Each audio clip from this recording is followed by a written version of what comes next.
Welcome to the Value Driven Brand Podcast, where you'll learn insights on how to communicate with authenticity, deliver genuine value, and create a memorable experience across your entire customer journey, helping your business become the sought-after leader in your industry. I'm your host, Aileen. Now, on to the show.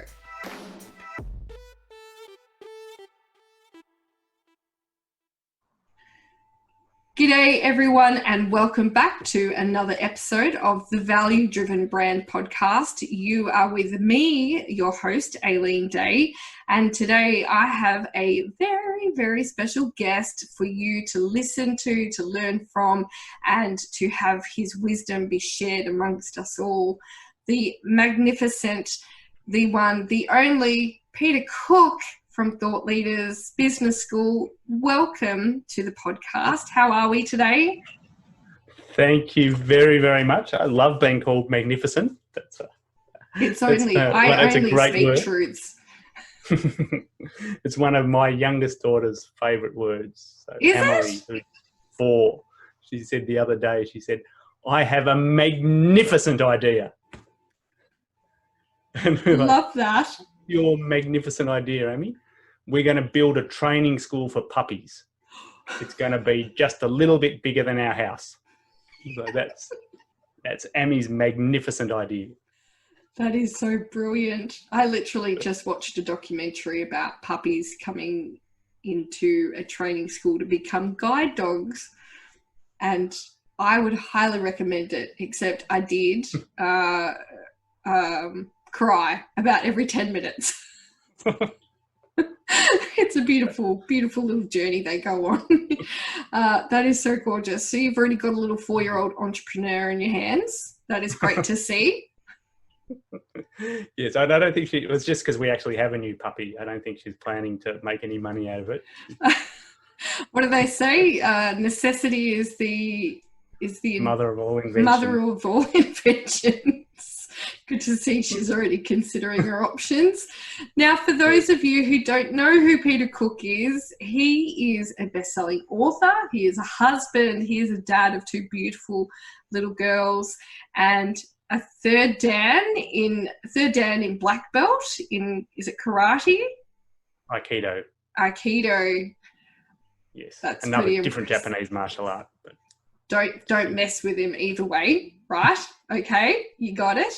And as well as that, he's the leader and chairperson of the globally renowned institution, Thought Leaders Business School, which... Globally renowned. That's yeah. Look, I'm all about the compliments today. You certainly are. Not even paid. It's just what I think. 5 stars. I can say that from experience. Yes. Absolutely. So, welcome to the show, Thought Leaders Business School. It is globally renowned. It is globally known. You and your offsider Matt Church, is that correct? Yes. Yeah. That's right. We started. Well, Matt started Thought Leaders in 2000, and we started business school together 7 years ago now. Wow. So what is it that, how did you get to this point where you are now doing a global business school? What happened with Peter Cook? How did it all kind of pan out? So I was back in 2000, so 20 years ago now. Oh, I God. left. Yes, I know. I left Accenture. I was a consultant at Accenture, and I left to go out on my own and became a business coach. I kind of was looking down the runway towards being a partner at a global consulting firm and thought that's not the life I want. It's not the future that I want. But business coaching wasn't really a thing then. Like now it really is, but 20 years ago it was still pretty new. And I had a friend of mine who put me onto a business coach, and I was working with her about what I wanted to do. And I kind of thought, that's actually a pretty cool job. I'd like to be on the other side of the table. I love what you're doing. So I became a business coach at a time when I was 27. I'd never run a business and I'd never been a coach. Nothing like jumping in the deep end. The arrogance and ignorance of youth, right? And I was like, yeah, how hard could it be? Yeah, Harder than I thought, apparently. And especially, education. yeah. So I had a year of, and when I talked to people then, they would say, what's a business coach? Wasn't like I had the first, and then, well, what makes you a business coach? That's a pretty good question. So I had a tough first year, knocking on lots of doors, like you say, learning at the deep end. And then I started to get some traction. And my second year, I had a 6-figure coaching business. So it was starting to work. Because I was telling all my clients that what they needed to do was grow their business, I kept thinking that I had to do the same thing. So I kept trying to grow the business and I franchised, I sold 5 franchises. None of them worked. So I bought them all back. Right. I then employed coaches up and down the east coast of Australia, had 10 coaches in the business, beautiful office in Fitzroy in Melbourne. All looked very impressive. But my income still never got above 100, 120,000, above what we call white belt in our thought leaders world. So and there was this turning point that happened in May 2009. So I went with Trish to Bali. My wife, we had a holiday for 9 days in Bali because that was as long as I could be away from the business without the wheels falling off. Wow. So it was a week and 2 weekends. And we're on this beautiful beach on the Ahmed coast, on the northeast coast of Bali. And we had this cottage on the beach and we were sleeping on the daybed under the veranda. So we're actually sleeping outside and we would see the sun rise in the morning and the fishing boats coming in the morning, silhouetted against the rising sun. And it was just this real slice of paradise. Yeah. And I had this moment of clarity that I thought, back when I used to be a uni student, I used to get 2 months holiday every year. Now that I'm a inverted commas successful entrepreneur, 1 week's all I get. Yeah. And there's something really wrong with this picture and how I've designed my business and how I've designed my life. So I made the decision then that I was going to change my business so that I could run it from Bali. And because I wanted 2 months in Bali. Goals. And yeah, it was, and so I sort of said that to Trish on this holiday and she said, sounds good. And so for the rest of that year, I changed everything. I went from 10 coaches in the business to just me. I didn't renew the lease on the office. I let go of my EA. I only kept half a dozen clients. So the clients that I really loved working with, I set them up to work on the phone. And then that December and January went back to Bali and we lived in this, we had this amazing 2 months where we were living on $50 a day. We had a motorbike, was staying in this little guest house, this room in a guest house overlooking this pool that was $30 a night for 2 months. And I was actually making more money working a day a week with a mobile phone and a laptop sitting by the pool in Bali than I had been working 6 days a week, stressed to the eyeballs and running this whole catastrophe in Melbourne. And I thought, this is better. Yeah. And I'm curious, what was the time kind of parameters around the day you made the decision to when you got back to living that was goal? We made the decision in May and we were back in December. Wow. So it was a 6 months. 6 month transition. And then when I got back, a friend said to me, what you're doing now, that's a practice. You're running a practice now, which I'd never heard of. And I'm like, yeah. And he's like, yeah, that's a practice. It's just you, your name, your brand. You should go and meet this guy, Matt Church. He runs Thought Leaders. It's all about how do you run a practice. So he introduced me. I went, met Matt, did his, what was then a 2-day course to learn the Thought Leaders methodology. And that was talk about mind blowing. I was like, this is not actually cheating. I kind of felt a little bit like I was cheating running a business that was just me. And I was like, no, actually, here's this whole community of people who are doing it. And here are all these people who are doing it amazingly well, who are making $1 million with just them in the business. And Matt had worked out this methodology to say, how do you grow a $1 million practice, we call it a practice, on your own with 1 or 2 support staff. And I really went really quick in that model, and did the course and set myself the challenge of, I said to Matt, so we use this martial arts metaphor, as you know, in Thought Leaders, of white belt to black belt, which is around revenue in your practice. So white belt, 10,000 a month, 120,000 a year. Yellow belt, 20,000 a month, 240,000 a year. Up to black belt, 60,000 a month. 60,000 a month, 720,000 a year. Yeah. And I said to Matt, so I'd been white belt for a decade. So for 10 years, I'd been making white belt income revenue. And then I said to Matt, what's the quickest somebody's gone white belt to black belt? And Matt said, Peter Sheehan. He's actually one of the case studies in the Green Book, in the Thought Leaders Practice. He did it in 14 months. Wow. And occasionally, I'm a tiny bit competitive. Just occasionally, not very often. Just occasionally, it just pops its head up. You say, Matt, hold my beer.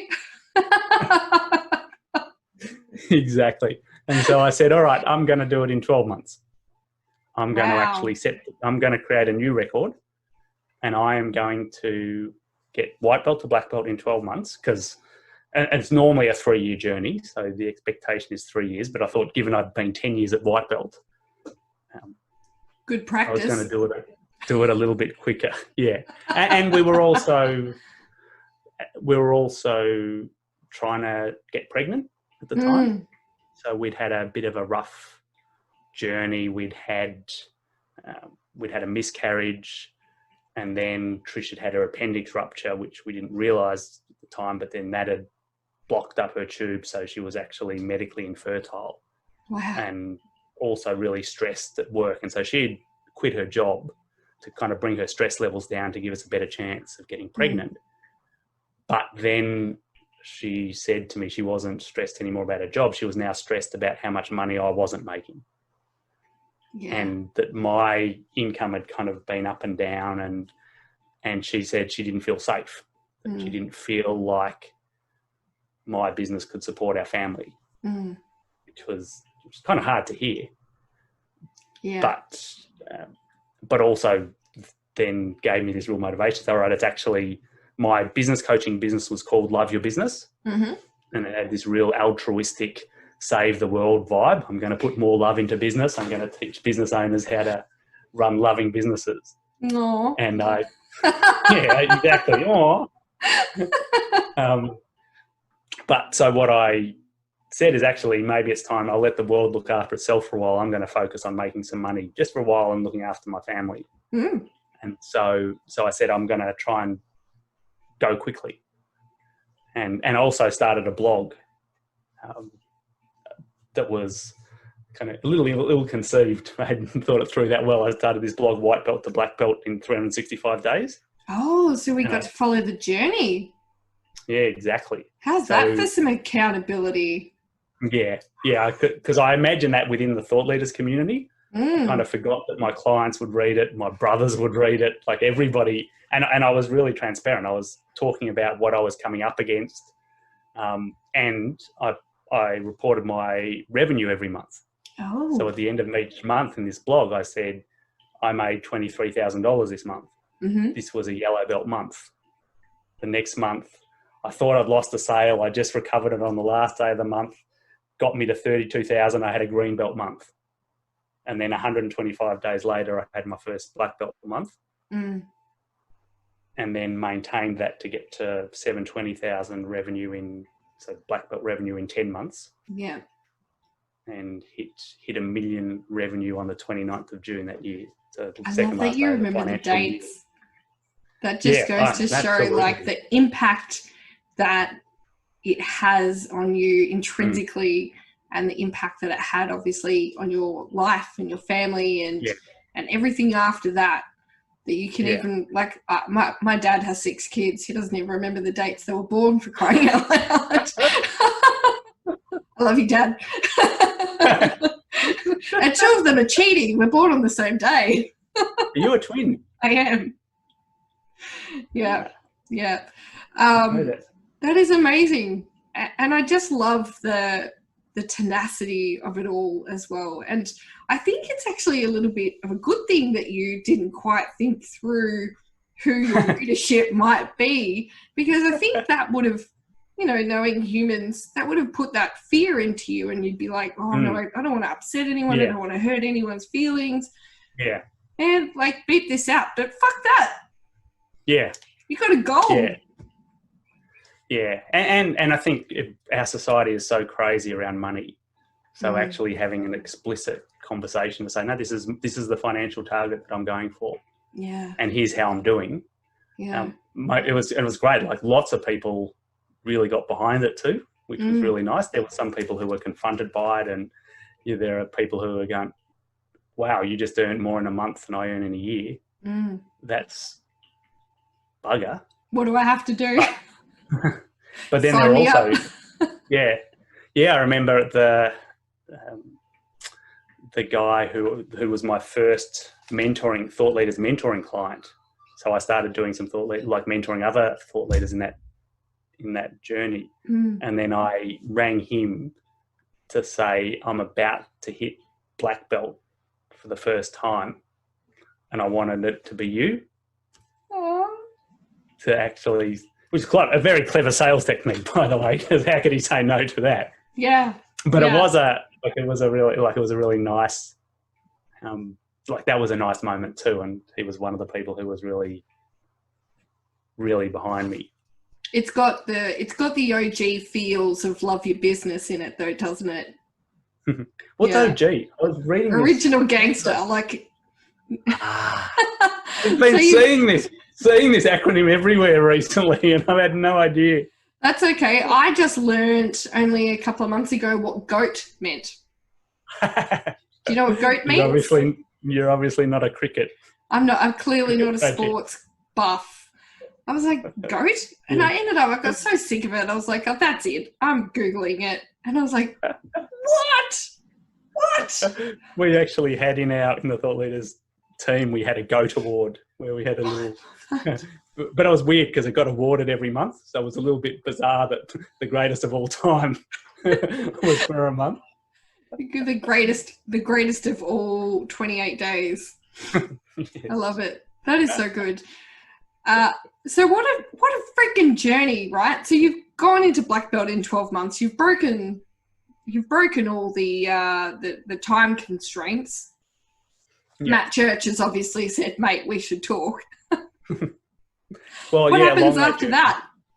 So he invited me to write Sell Your Thoughts with him, which was the first version of the Green Book. So Thought Leaders Practice, which you've got sitting right beside you, yes, is the second edition of that book. So he invited me to write that with him, which was really cool. Yeah. I wrote then my first book on my own, which was Implement, around implementation.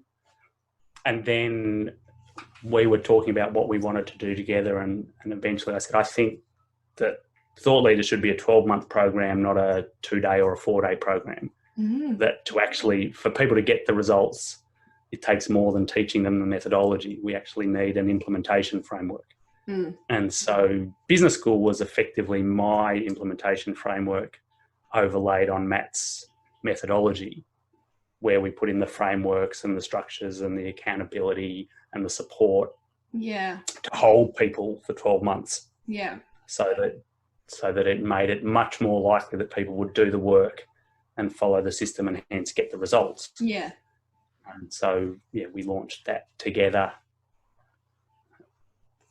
over 7 years ago. Wow. So is Matt now like your work husband?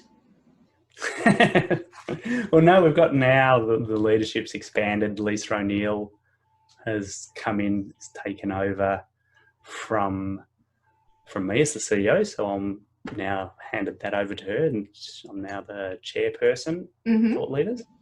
And we've also brought in Linda, another Kiwi. So we've got 2 Kiwis. She's heading up faculty and our mentor development.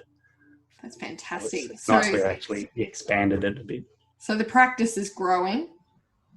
Yeah, well, interestingly, it's now we teach this business practice distinction, and now Thought Leaders is clearly a business. Yeah, which is part of our black belt, our beyond black belt curriculum is what do you do with how do you turn a practice into a legacy practice? Yes, one that lasts beyond you. Yes, and then obviously for it to last beyond you, it has to start to get some business elements. But it's still, having said that, it's still very much us doing the delivery. It's not. Which, to be honest, I really love that, the original, founders of it are still the ones who are, in essence, the teachers and the trainers. And I work in customer experience. So a lot of my work is around, working on how to keep customers, human beings, to be as loyal as human beings can be to a brand. And I think one of the biggest things that I find in the feedback that I get around training programs and whatnot is that people think they're going in to see a person or learn from a person, but in actual fact, it's their legacy that they end up learning from. Yeah. And so that customer experience becomes like diminished a little bit. So they lose that, they lose that advocacy. So I think that from your point of view, the way you still have that model where you're in touch and on the ground at the front line is an amazing model to continue working with.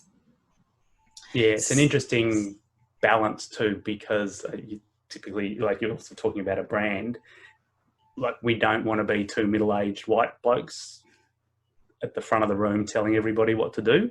We also want to create a more leaderful community, but also honouring, well, actually, this is where it started, and people want that connection too. Yeah, absolutely. So there's a tension there too, but of how much do we step back and let other people lead, and how much do we still be at the front of the room and and I think a lot of that comes down to how you put that out there as well. So I say to a lot of customers, if you set up the right expectations, then people won't be disappointed. It's pretty much that simple. Yes. Don't advertise that you're coming to meet Peter Cook and Aileen Day standing there. Yeah. Not that there'd be anything wrong with that. So that is such an amazing journey. I love just the ferocity that you've had in getting where you are today, and the collaboration with some amazing people. I haven't actually had the chance to meet Matt, but one day, never know. And I love the story of you guys. No doubt. I have seen him on video. Yes. I've gone into a stereo. Uh-oh. You're sounding fine to me still. Why has it done that? All right, I think it stopped. Hopefully. I could hear myself back and I was like, it's a bit weird. All right, anyway, what was it saying? Yes. Haven't met Matt yet. I haven't met Matt yet, but you never know, one day. However, Mr. Peter Cook, chairperson of Thought Leaders Business School, man in the know, proven business coach, world renowned.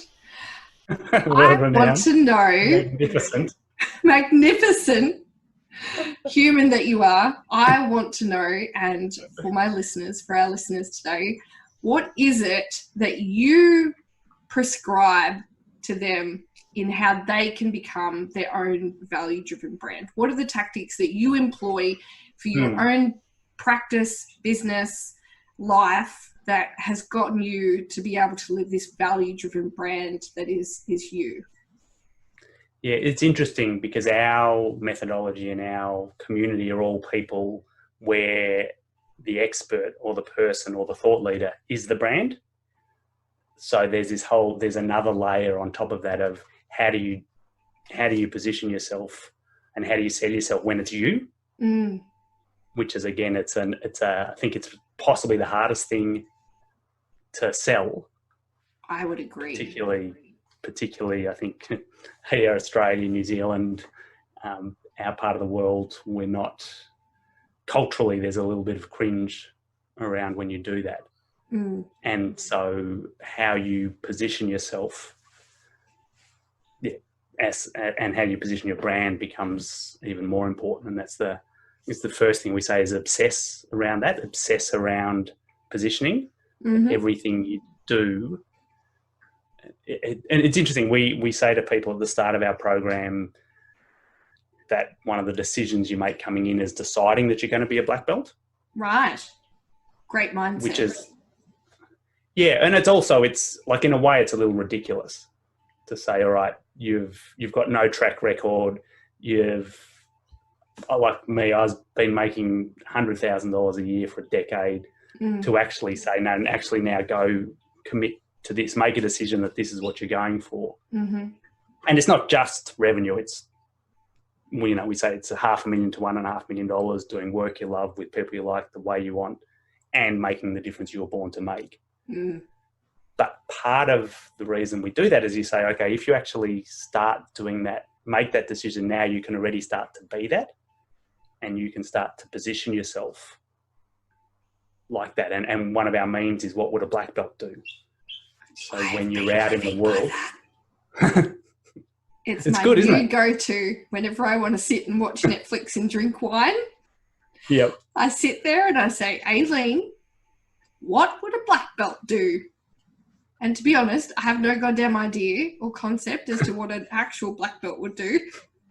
But after reading the book, yes, I figured out a black belt wouldn't go and sit on the couch, watch Netflix and drink wine.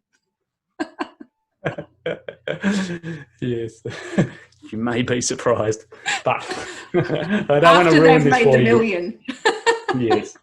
Yes, it's one of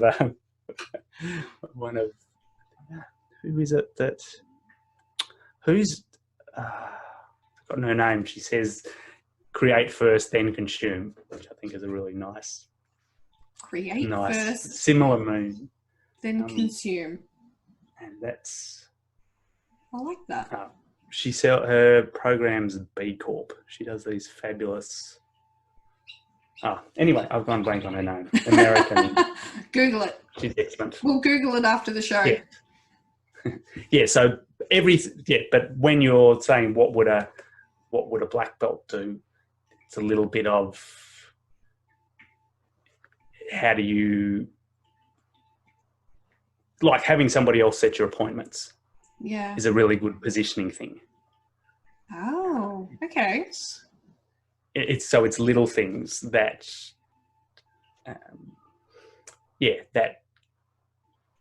that's not it's another, I like to call it telling the truth in advance. Like that you paint this picture of what you want. I like and then make it true. Oh, okay. I like this. Okay, so it's, in essence, what you're doing is you're positioning yourself to, in essence, be bigger than you currently are, but in doing so, you become that big. Yeah. So creating a value-driven brand podcast is that. Like, this is a beautiful positioning piece because you're now talking to people about it. You're the host. You're automatically positioned as the expert in that. But wait a sec, who the hell said Aileen Day's the expert in value-driven brands? How did that? Yeah, you did. Right? But And by declaring it and being congruent with it, it's now true. Yeah. But it's fabulous. Like obviously it's very congruent, but what you're doing is value-driven branding yourself. You heard it here, folks. So, obsess about positioning. I love it. I think it is definitely something that we could all put into practice quite easily in so many areas of business. What would be your second piece of advice around how to deliver a value-driven brand? Publish. So again, this is specifically for experts who are doing it, but publishing your thinking and doing it, I say publish ruthlessly. Similar, Seth Godin says that you have to ship. It's the same idea, that you have to get your stuff out and hold your feet to the flames a little bit to do that. That if you're doing your podcast, is there an episode that comes out every week? And then be ruthless about that. If you write a weekly blog, write your blog weekly, and then eventually get a book. So it's another one of the deliverables for our program, is everybody in the program has to write a book. Oh, I started writing a book. Want to hear what it's called? I do. So I consult in customer experience, how to help businesses create loyal customers. I started writing a book called How to Piss Off Your Customers and Make Sure They Never Come Back, the anti-guide to customer experience. Awesome. When is it? I love it. When's it coming out? I've only written 2 chapters so far, but I would anticipate sometime early next year. Isolation's giving me a little bit more time. Yeah. Whether I like it or not. Yeah. So in our game, as experts, I think the book is still the ultimate positioning tool. Right. And why is that? Reading in the Middle Ages, like in the 15th century, there were 5,000 books in Europe. So it's 500 years ago. It's not that long ago. And because every book somebody had actually written before the printing press. Every book had actually been written, and they were incredibly valuable. I am sure in our house there's more than 5,000 books that have gone through our house that either we still have, that are in boxes in the shed, that are on bookshelves, that are on Kindles. But it's not that long. It's not that long ago that a book was almost the most valuable thing you could have. Yeah. And true. And even though we now have so much digital content, we're still culturally haven't caught up. So our cultural memory is that the knowledge of our society is held in books. And so when you hold up when somebody sends you a book, you've got a book in your hand, it has more weight than it actually deserves.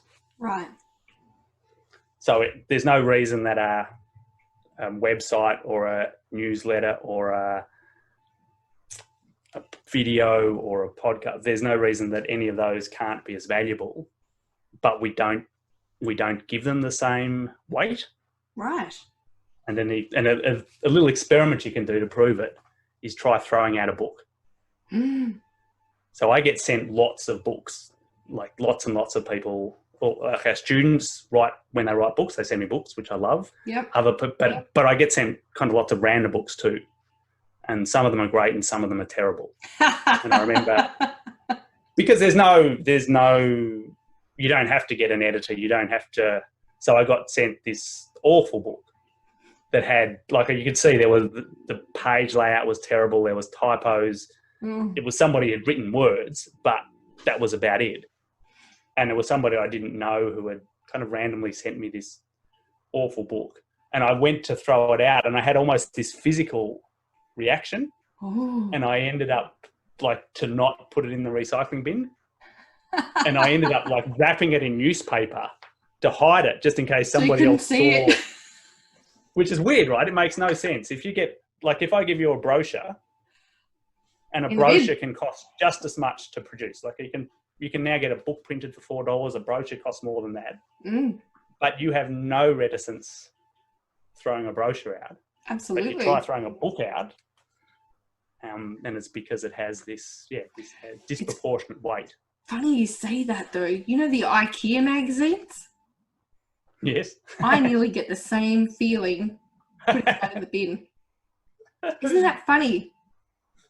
And I do wonder if that is why people for your say... therapist rather than... I nearly feel like, oh, God, just the effort that's gone into this, and I'm putting it in the bin. Yeah. How disappointing. Yeah.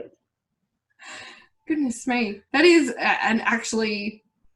You know, I know some people say, oh, I'm well known and I've never written a book, but would it be a fair statement or a fair kind of insight to say they might be the outlier when it comes to becoming well known in business or in a practice? That usually if you are also an author, that credibility of having that book with your kind of name on it adds to that want to get to know you even more. Yeah, absolutely. So, of course, there are people who have been successful without writing a book. But in terms of, I talk about it as marketing arbitrage, that you actually, there's an arbitrage, which it's a good word, isn't it? Oh, what does that mean? There's like when you talk about financial arbitrage, it's when there's a difference. So geo arbitrage is where you get work done in a different geographical place that costs much less. Oh. So if you employ staff in the Philippines and you make money in the United States, that's geo arbitrage because there's such a different cost of living. But I talk about marketing arbitrage is the difference between the effort of writing a book, which is there's still a fair bit of effort to write a good book, but there's a disproportionate return. So if you give somebody a book, you automatically kind of take that position as the expert. It puts your brand there. You're less risky. If you're a speaker, so if there's two speakers and one of the speakers has written a book, that's a less risky option. I better hurry up and read it then. Write it. Hurry up and write it. Yeah. I can just see the title of my new book being read out on international speaking stages. Yes, internationally renowned. Can't wait. Author of the magnificent book. So that's a fantastic tip. I love that as well, especially because I'm a little bit biased. I am in the process of writing a book. So that is fantastic. And it's one of those things, I think, especially with what's happening at the moment where people have got this, I wouldn't say extra energy, but this different energy going on with this pandemic and even once it's done, you know, to reconnect with words. I find it's funny you mention handwriting.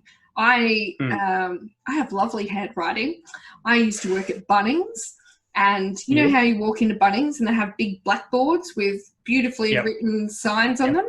That was that wasn't my job, but I loved doing it. So I did it a lot, and therefore my handwriting is quite good. And one of the things I've noticed is I have now, I won't turn the camera away, but I have now got notepads, notebooks, pieces of paper, and I literally nearly don't use a digital anything to write things now. I just am using diaries and notebooks just to reconnect my brain into something that feels more grounding than what I was doing before. And yes, it probably, like I wrote a blog the other week and it probably took me about 3 or 4 hours to handwrite it. And then I had to go back and type it up. And yes, it was double handling, probably not the most efficient way to use my time. But I think the outcome was completely different because I had handwritten it. And I think the same goes for writing a book. Like you said, Seth Godin says, put your feet on the fire, get your thoughts out and publish. And I think so much of people's amazing experiences are yet to be heard. And if you were to take that piece of advice on board, maybe the next piece of publishing is yours. So what would be the third tip? See what you did there.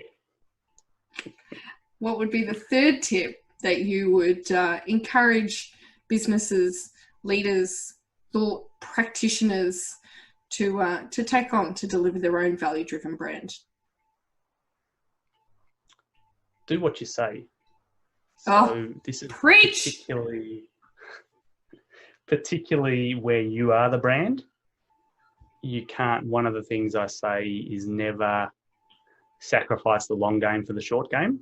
Okay, what does that mean? So we have a 10-year game. So if you think in your practice, you have a 10-year game to achieve financial freedom, to get to black belt, to run whatever's your vision for your decade. Mm-hmm. And then you have a game. What are you trying to do in the next 3 years and the 1 year, and what are you doing this quarter? Mm-hmm. And so this quarter we want to have, like, it's good to say, okay, this quarter we want to get this out to market and get it to $10,000 a month. Mm-hmm. So we'll have, in a practice, you'll have sales targets, how many approaches, how many meetings, how many sales, how much money do you want to make this 90 days? But never hurt the long game for the short game. So never sacrifice the 10-year game for the 3-month game. And the long game is all about your positioning and your brand. So never, another way of saying it is never hurt your brand for a short-term result. And what would be a couple of real life examples for people to kind of visualize in their minds of an example where you have potential, not you personally, maybe you personally, but someone you know of who has personally taken on that risk of killing the long game for a short game return? So where you have readers who you mm-hmm. deliver value, you have a kind of an audience, mm-hmm. and where you sell too hard for your offer now, mm-hmm. that pisses people off and they stop subscribing. Yeah, they do. So I have a weekly blog that I write, and I'm really careful about. Once or twice a year I'll send out an offer, mm-hmm. but 52 times a year I'll send out value. Love it. And so and hard. It's not, it's not. But what I could do, like if I wanted to make more money this month, I could go really hard. I could have a limited time offer, send long form emails, close hard. I could do all these internet marketing tricks, and I would make more money this month. But it would be out of integrity. It wouldn't be. It would change. I would actually be cashing in on my positioning, which is this asset I have, mm-hmm. and I would be reducing that asset to make some quick money, rather than saying no. Actually, it's more important to keep showing up how I've promised. We have this. You sign up for my newsletter. You sign up for my blog for the words from Pete. It's like this promise that I'm going to show. You're going to give me some of your attention. You're going to give me a little bit of attention each week, and in return, I'm going to give you a little bit of value each week. Yeah, I love it. And then or another one I really don't like with blogs is where I start reading someone's blog and it's a story, and then halfway through it becomes a pitch. Yeah. And I was like, oh, you tricked me. I promised you some of my attention. Yeah. And you promised me some value, and now actually you've broken your promise. Yeah. And by all means, in your PS, tell me what's coming up down the right-hand side. But if it's an article, make it an article. If it's value, make it value. Don't mess it up. And even what you were saying before, selling a program and then tricking people into coming along to see you, and it's actually somebody else. But even call back when you say you're going to call back. Mm-hmm. Deliver and if your part of your personal brand is you're someone who's known for doing what they say. Mm. I can trust you. I can refer people to you. There are people who I love, who I think their stuff's great, but they're not reliable. Right. They don't do what they say, and I cannot refer to them. I can't send people there because I don't know the experience is going to be good. It might be great. Sometimes it is, but it's hit and miss. Mm. And so I'm not going to risk my reputation sending someone else there. Yeah, absolutely. And that's exactly what happens when, I do a lot of work around, net promoter and stuff like that. And why would you recommend someone and why wouldn't you? And what's the offshoot to recommending a service or a product or whatever it might be? And then it actually goes to custard, what's that personal kind of outcome from there. And you're right. If you were to not be doing what you're saying you're out there doing, and it's no surprise that people aren't going to recommend you. And in a lot of professional services, you can be really, really great at marketing, but I find still probably 98% of my clients come from word of mouth. Yeah, of course. So from a business point of view or a thought leader or a practitioner's point of view, that, and to me, I talk a lot about values. So, one of my highest values is integrity. And I don't even care if something has just blown up in my face. If I made a mistake, I have the integrity to own it and to be accountable. And the same goes for, if I want people to recommend me, I will work my ass off to show them that I do what I say I do, because the last thing I want is someone to go, actually, she's a bit sketchy. Yeah. That would kill me. Yeah. Yep. Yes. When you say it's one of your highest values, it's my highest value. If I had to pick one. Yeah. Well, yeah, I'd be the same. If I had to pick one, and in the book, you guys talk about, the phrase working. Say it for me. Work you love with people you like the way you want. Right? Love it. And to me, that means when I considered that, when I was reading the book and, I've been to one of your workshops, and when I considered what that meant for me, that meant I want to work with people with high integrity as well. Yeah. I want customers who, when they say to me, Aileen, I'm ready to change or I'm ready to listen, that they show me that they're ready to listen, or that they're, they might struggle, and I never expect to see them, win in 5 minutes, but I hold this kind of value where I can see that you've got enough integrity to show me that you're trying. Yeah. So I would agree with you. Integrity is definitely my highest working value and probably life value, to be honest. Yeah. They are some absolutely amazing tips and insights into business and how to do it successfully, how to not do some of it, which is just as important, because I think so many times people say, don't do that. But it's really important, I find, to explain, well, what does that mean? What does that look like? How does that feel? What's the actual outcome? And I think sometimes it's like having children. You can say, don't touch that. Yeah. Man, I'm touching it until I figure out why you're going to tell me not to touch it. You know. And I think what you said too, you apologize when you get it wrong. Yeah. So I got an email 2 days ago from somebody who said in our foundation program said I've had a really disappointing experience. I was expecting a phone call on this day. I didn't get it. I had struggled. I called someone once. I got one message back, but that was it. I was expecting this and this didn't happen. If I had I know there's no money back guarantee, but if there was, I would want my money back.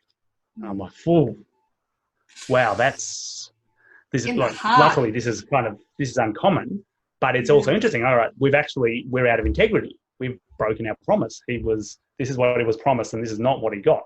And for whatever system breakdown or wherever that happened, and pandemic and roles changing and whatever, like if it's my business, that's my promise that's broken. Yeah. And so before even I kind of found out what I didn't kind of try and fix the problem or break it, I rang him up and said, I'm as disappointed as you are. I know there isn't a money back guarantee, but I'm giving you one. Yeah. I'll give you your money back if you're not happy. Would you give us another month to see if we can fix it? But if we don't, this is a personal, I know the program doesn't come with a money back guarantee, but you've got a personal money back guarantee from me. Yeah. That if it doesn't get fixed. And so it's, and really sorry that that's your experience. That's obviously not what we're out to do. Yeah. But I think you can, when it, like you'll always have times where you are out of integrity and it's almost a bigger test of, all right, then what do you do? Absolutely. And one of the things that I say to my clients a lot is, you know, even if the person, you consider them to not necessarily be coming from a place of integrity themselves, so maybe, you know, they didn't do the right things in the course, or they didn't uphold their end of the bargain, or they, you know, committed to something but they didn't actually do whatever it was. At the end of the day, the fact that this happened, I still treat it as a gift. You know, my background in PR tells me it will go away eventually, but how you handle it, I always say to my clients, one of my clients especially has a international office supplies business, and they are amazing at what they do, but they get 0.001% of customers who can be quite vitriolic, and they take it to heart so hard. And I say to them, you know what, this is what you're going to say. You're going to respond, and you're going to be genuine, and you're going to say sorry. And because saying sorry isn't what many businesses think, it's not an admission of guilt. It's an admission of being human. And then what you're going to do is you're going to consider that that's not just one person seeing that there is the opportunity for that to be shared and talked about and go viral and discussed. And so you're actually doing it, not just for that one person, but for anyone who might have had the same thoughts or feelings as well, who might see this later on down the track. And, you know, even now when they contact me, they're like, oh, so what's a complaint? And I'm like, all right, so we're going to control the situation, but we're going to talk to everyone watching from the outside in. And I think from what you've just said, you know, for that situation where, okay, fine, there's not a money back guarantee, but if that person was to go and talk about your brand or your business or your promise, that story just changed completely. Yeah. And it was a gift. In essence, I look at it and I think, thank Christ. Because one thing I know is for every one person that complains, there's an average of 10 that just walk away silently and never come back. Yeah. Which breaks my heart. Because I can't fix it. I like fixing shit. Yep. Oh, so many amazing insights. Now, before I let you go, Mr. Cook. Yes. I hope you remember. If you don't, I'm happy to remind you. I ask all of my guests to give me one song that gets them absolutely pumped for anything. Do you remember the song you told me? Let's Go Crazy, of course, by Prince. Yes, Let's Go Crazy by Prince. Now, the fun thing is I was interviewing a psychologist, Dr. Linda Wilson, the other day, and she said, I just can't think of one. I didn't think you'd really care. Now, joke's on you, because I care so much. The reason being is because for our listeners and our subscribers, every expert that joins me on the Value Driven Brand podcast is asked to do exactly that, provide us with the song that pumps them up, gets them ready for anything, and we add it to a very special Spotify playlist.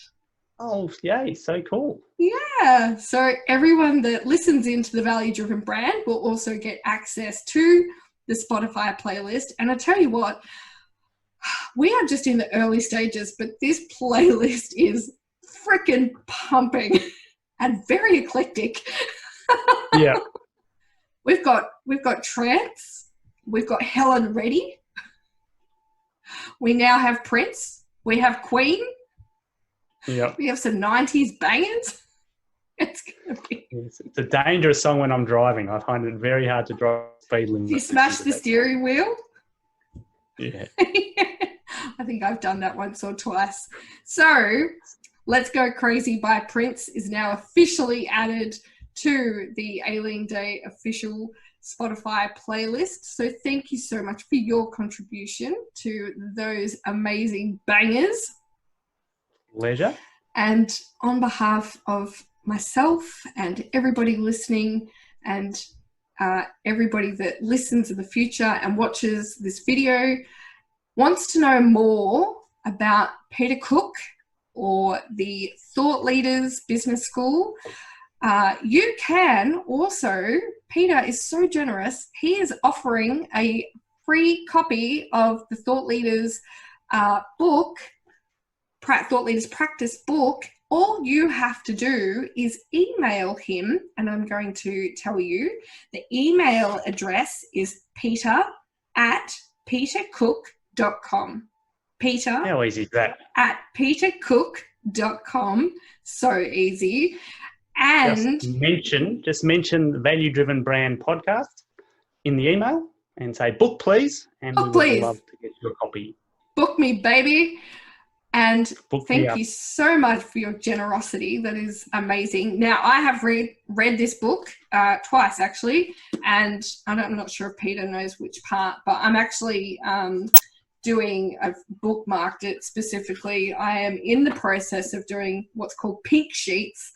And if you don't know what they are, then you certainly need to email Peter and get your copy of the book. And they will change your life. It will change your life. It will change how you do business. It will change your brand and how you go about practicing your expertise out in the world. You can also visit my website, because all of Peter's socials and his website and this podcast and the video will be available on valuedrivenbrand.com. How easy is that too, hey? Valuedrivenbrand.com, and you can see all of the resources available from Peter. Peter Cook, thank you again. Thank you for joining me. It is my privilege, my pleasure to learn from the master, and I can't wait to continue going through my own thought leaders journey. And I look forward to the opportunity to meet you in person again one day in the future. You are too kind. It's been an honor. Thank you. Have a great day, everyone. Till next time, make sure you get out in the world with a mask, maybe wherever you are, and stay safe, but go and create value somewhere for somebody in your life. Have a great day. Bye. Thanks for listening to the Value Driven Brand podcast with your host, Aileen Day.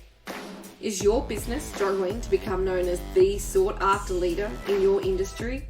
Access our Value Driven Brand quiz and special 3-part podcast series to identify the gaps and what you need to focus on first. Go to www.valuedrivenbrand.com/podcast series. That's valuedrivenbrand.com/podcast series.